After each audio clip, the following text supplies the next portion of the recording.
Olá, acadêmicos de psicologia aplicada ao direito. Então a gente vai dar início hoje a mais uma aula nossa.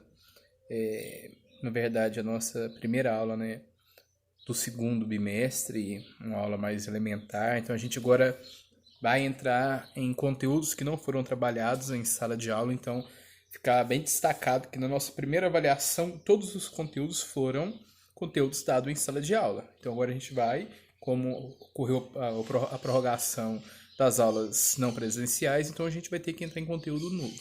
Então, hoje a gente vai falar sobre um conteúdo bastante pertinente que a gente fechou com a personalidade e agora a gente vai culminar, por isso que a gente definiu personalidade. Então a gente falou personalidade, maturação, os princípios, e hoje a gente vai entrar nos transtornos da personalidade. Então, por que a pertinência da concepção elementar do conceito de personalidade? Porque era necessário a gente entender o que era personalidade para a gente compreender os transtornos.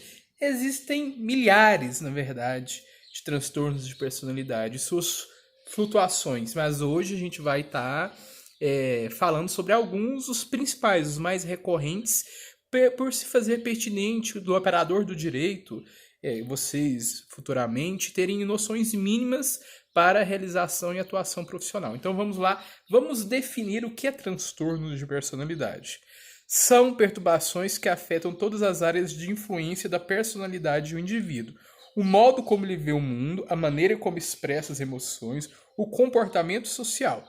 Caracteriza um estilo pessoal de vida mal adaptado e inflexível. Então, quando há um desajuste, de uma certa forma, um desajuste, um desastre, que a gente fala, um desajuste, ou um devir não é constitutivo, a expressão, consequentemente, as nossas emoções, o nosso comportamento social, ele não vai se adaptar, ele é mal adaptável, ele é inflexível ao ambiente, o meio ao qual nós estamos inseridos. Com isso, vão ocasionar os transtornos. Então, de uma certa forma, esses transtornos são perturbações graves da constituição do caráter e das tendências comportamentais. Portanto, não são adquiridas do meio. Então, não é que você vai, de uma certa forma, vai ficar contaminado lá no meio, num contexto, você vai estar inserido lá numa comunidade, ditas favelas, e você vai pegar lá um transtorno de personalidade. Ele não é pegável, igualzinho a gente está vivenciando o Covid-19. Você não vai pegar ele no ar, no tato, na saliva, não. É seu, a sua personalidade, agora que fique claro. Ela é desajustada a partir de contextos, mas é você por si só. Ninguém vai passar uma doença chamada transtorno da personalidade. Então, é importante a gente destacar isso. O CID-10, que é o manual, então as referências que nós estamos usando aqui nessa aula de hoje é o CID-10. Falam dos subtipos de personalidade. Geralmente a gente vai falar do F60 até o F69, que são formas descritivas. Então, como que é, de uma certa forma, para a gente ter uma compreensão um pouco mais elaborada, um pouco mais densa? Então, o que são esses transtornos? Vamos falar um pouco mais sobre os eixos que os direcionam. Paradão persistente de vivência íntima ou comportamento que se desvia muito da cultura do indivíduo. Então, culturalmente, o ambiente que você está inserido propicia que você tem que fazer determinadas coisas, ou não fazer determinadas coisas. Por exemplo, você não pode sair pelado na rua. Você tem até o desejo, a vontade, mas você não pode. Então, culturalmente, se você sair pelado, você está tendo um desvio.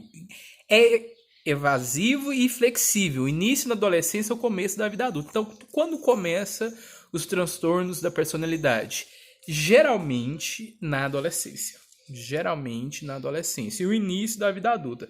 Só para a gente ficar um pouco mais técnico, adolescência dos 18 aos 20 anos, dos 20 aos 40, jovem adulto. Então, geralmente nessa janela aí da adolescência, dos 20 aos 25 anos, no primeiro subciclo do jovem adulto.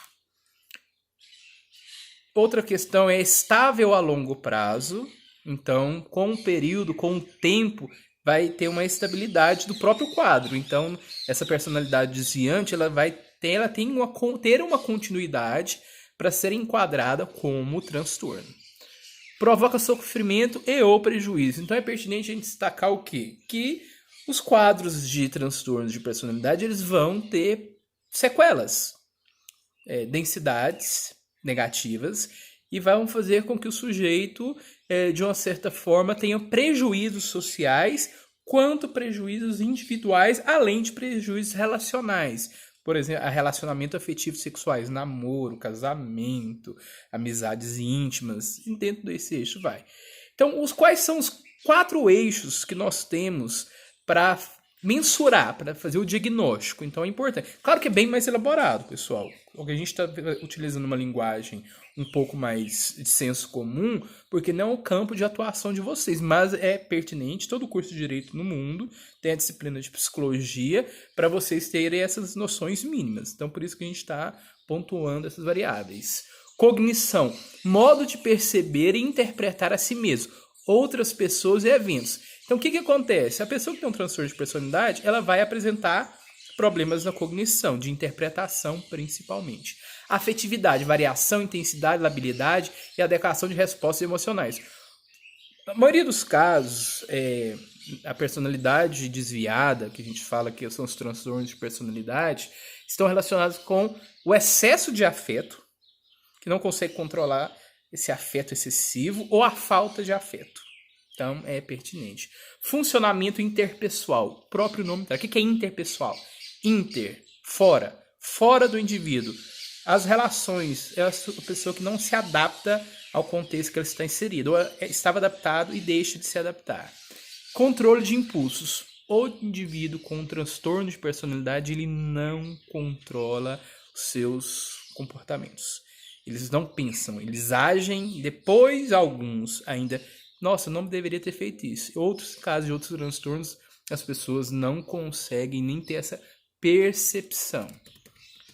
Então a gente vê que a maioria mais clara como a classificação deste problema vem sendo tratada através de subdivisões. Então tem várias representações que a gente fala que são transtornos psicopatológicos. Então eu selecionei alguns, pessoal, para a gente estar trabalhando. Então essa primeira parte do vídeo é para a gente compreender. Vamos voltar um pouco para a gente direcionar. Nesse primeiro momento a gente falou sobre transtornos da personalidade, o que são esses transtornos, os eixos que façam com que nós compreendemos o que são transtornos, e são comportamentos desviados daqueles socialmente esperados.